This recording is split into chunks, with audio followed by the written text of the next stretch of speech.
Oh, wala nang intro-intro pa. Alamin na natin ang mga pets na hayop sa mahal dito sa Pilipinas, maging sa buong mundo.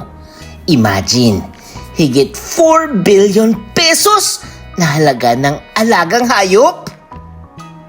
Mr. D. Number 15. Mga mahal na dog breeds sa Pilipinas. Mula 200,000 pesos hanggang 300,000 pesos. Simulan natin sa mga purebred dog na sikat sa Pilipinas. Ayon sa PhilNews, ilang breed tulad ng French Bulldog at Pomeranian Husky ay umaabot ng 100 to 250,000 pesos ang presyo. Hindi ito kasing mahal ng ibang exotic pets, ngunit sa lokal na merkado, mahal na ito. Ang mga dog breeds na ito ay inaalagaan dahil sa kanilang maliit na pangangatawan, magandang balahibo at pagiging malambing. In demand sila dahil mahirap paramihin. Kailangan ng tamang breeders at veterinary care. Kaya kung nais nyong magkaroon ng cute na aso na may pedigree, maghanda ng mahigit 300,000 pesos. Number 14. Serval Cat. 600,000 pesos. Kung feeling wildcat lover ka, tiyak na magugustuhan mong serval cat. Ang alagang ito ay isang medium-sized wildcat mula sa Africa. Ayon sa AOL, karaniwang umaabot ang presyo, mga 200,000 pesos hanggang 600 pesos.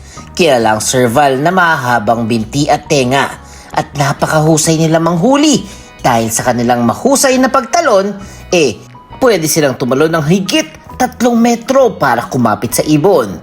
Ang exotic look nila ang dahilan kung bakit maraming nauhumaling. Pero tandaan, kailangan nila ng maluwag na espasyo at espesyal na pagkain.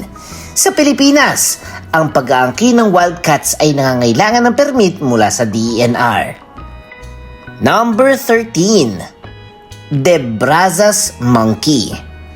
600,000 pesos pataas. Ito ang primate na may kakaibang bigote.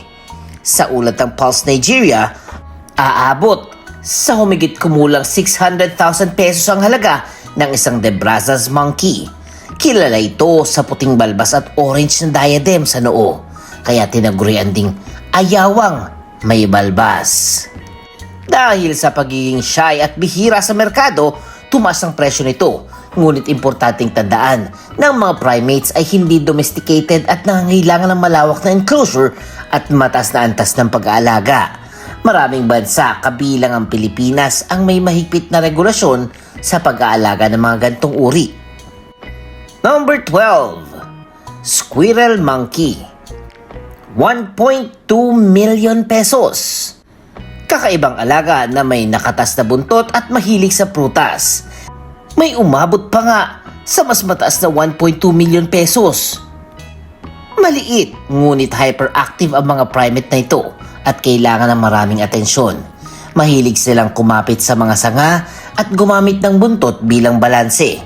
Dapat ding alalahanin na mabaho ang kanilang ihi at likas silang teritorial. Bagamat cute sila, karamihan ng lugar sa Pilipinas ay hindi pinapayagang mag-alaga ng primates, kaya mas mabuting i-admire na lang sila sa wildlife sanctuaries. Number 11. Aldabra Giant Tortoise. 1.2 million pesos pataas. Ang pag-aampon ng higanteng pagong na ito ay may presyong napakalaki. Ang Aldabra ay native sa Seychelles at kilala sa mahabang buhay. May ilang umaabot na mahigit 150 years old. Mahilig sila sa gulay at prutas at kailangan ng malaking espasyo at maayos na klima. Sa Pilipinas, tinatawag din silang higanteng pagong at maaaring makita sa ilang zoo.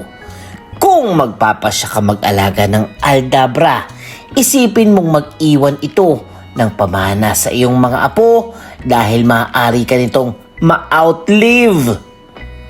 Number 10. Ashera Cat. 1.3 million pesos. Narito na ang pinakamahal na domesticated cat sa mundo. Ayon sa ibang artikulo, ang isang Ashera kitten ay nagkakahalaga ng humigit kumulang 1.3 million pesos. Hay!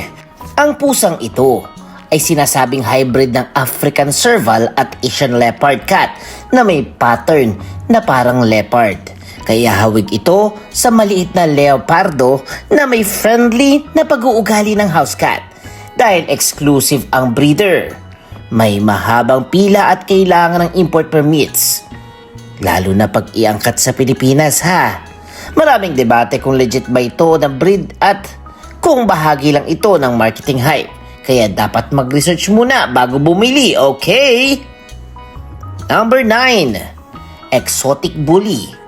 American Bully. 1.3 million pesos pataas. Hindi mawawala sa listahan ng bully dogs na sumikat sa Pilipinas. Nilathala ng news reports na isang Filipino breeder ang bumili ng American Bully na ang pangalan ay Top Boy sa halagang 1 million pesos. Ang presyo ng mga exotic bully puppies ay kayang pumalo sa ganitong level dahil sila ay tinuturing na status symbol at bahagi ng kompetisyon sa dog shows. Malaking katawan, malapad ang ulo at masunurin sila kung maayos ang pagpapalaki.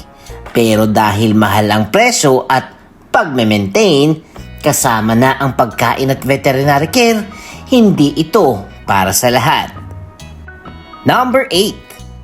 Hyacinth Macau. 1.3 million pesos pataas. Ang pinakamalaking lumilipad na parrot at isa sa pinakapaboritong exotic bird sa buong mundo. Ayon sa AOL article, ang presyo ng isang Hyacinth Macau ay nasa halaga ng 600,000 hanggang 1.4 million pesos. Bukod sa kanilang coverlong electric blue na balahibo, kilala sila sa malakas na tuka na kayang baliin ang matitigas na buto ng nuts. Sa mga indigenous community sa Brazil, ginagamit nilang kanilang kakayahan na mag-crack ng nuts para kumalat ang binhi ng palma, kaya mahalaga rin sila sa ecosystem. Ngunit dahil napakabihira at protektado sila, kailangan ng mahigpit na permit para mag-alaga nito. Number 7. Black Palm Cockatoo. 1.8 million pesos. Kilala sa kakaiba nitong hairstyle na parang rockstar at sa pagiging mga tagagamit ng tools. Sa ulat ng AOL, ang Black Palm Cockatoo ay nagkakahalaga ng higit 1.8 million pesos at syempre mas mataas pa.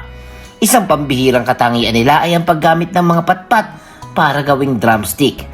Pinapalo nila ang puno para makalikha ng tunog na ginagawang percussion instrument sa pagpapakitang gilas sa mga potential partners. Kinakabit nila mga patpat na ito sa mga butas ng puno. Isa itong halimbawa ng paggamit ng tool sa mga ibon. Sa pag-aalaga, nangangailangan sila ng malaking aviary at tamang diet na may kasamang seeds at prutas. Number 6. Lavender Albino Ball Python. 2.4 million pesos.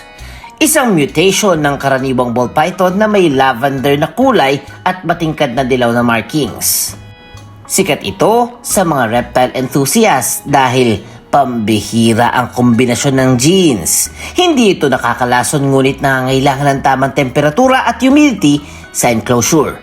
Sa Pilipinas, may mga hobbyist na nag-aalaga ng ball pythons, ngunit ang ganitong rare morph ay bihira at kailangang ipasok sa may CITES permit. Number 5. Lears Macau. 3 million pesos pataas. Ang ibong ito ay endemic sa Bahia, Brazil at umaasa sa Licorice Palm para sa pagkain. Noong 1990s ay mahigit 200 na lang ang bilang nila, kaya talaga namang nanganib silang maubos. Dahil sa conservation efforts, umakyat ang populasyon, ngunit nananatiling bihira kaya tumaas ang presyo.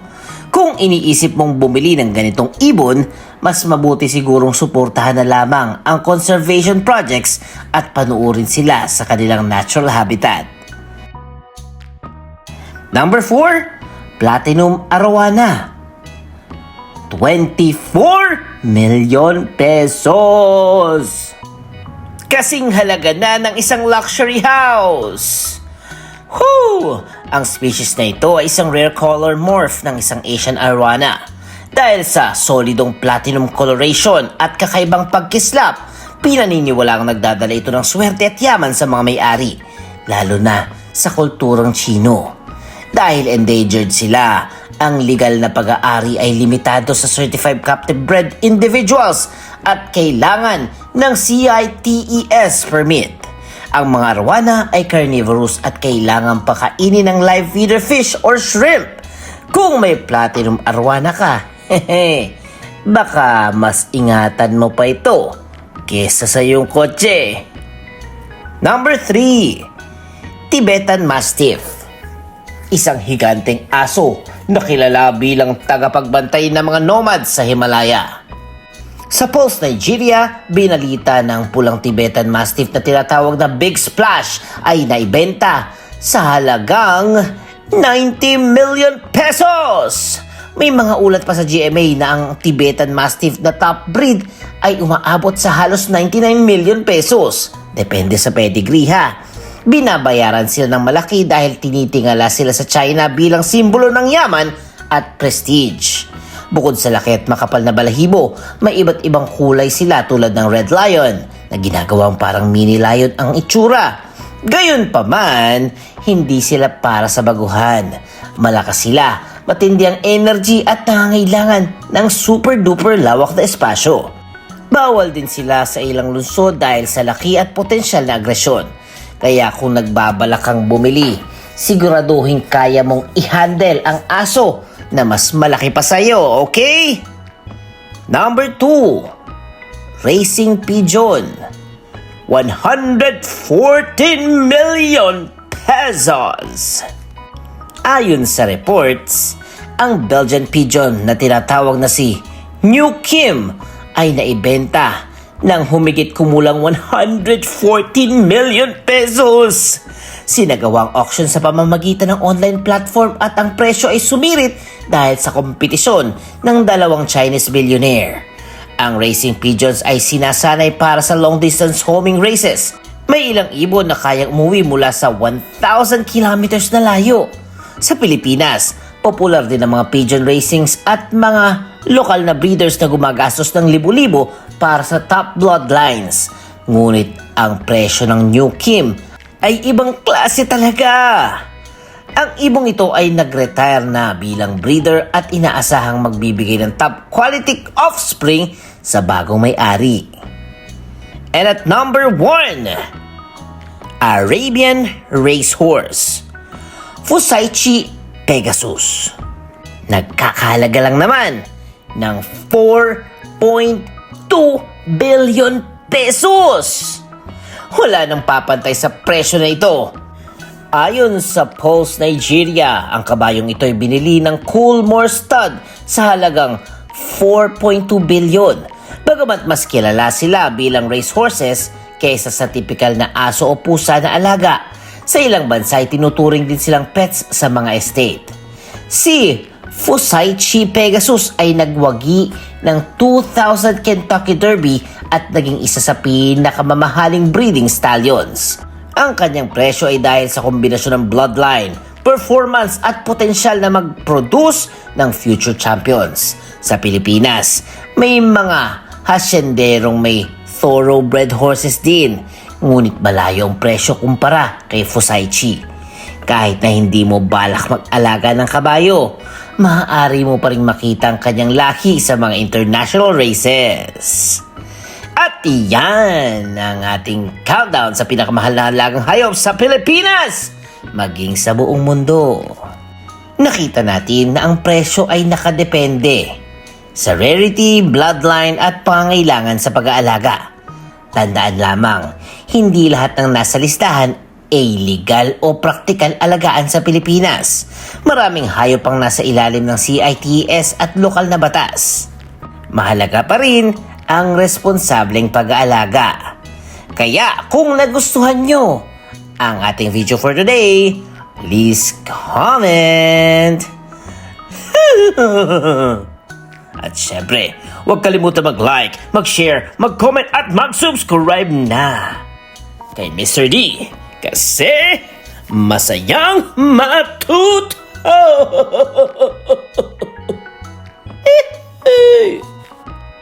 The end! Huwag kalimutang i-click ang subscribe button at bell icon ni Mr. D para masaya every day. See you, D-Fam!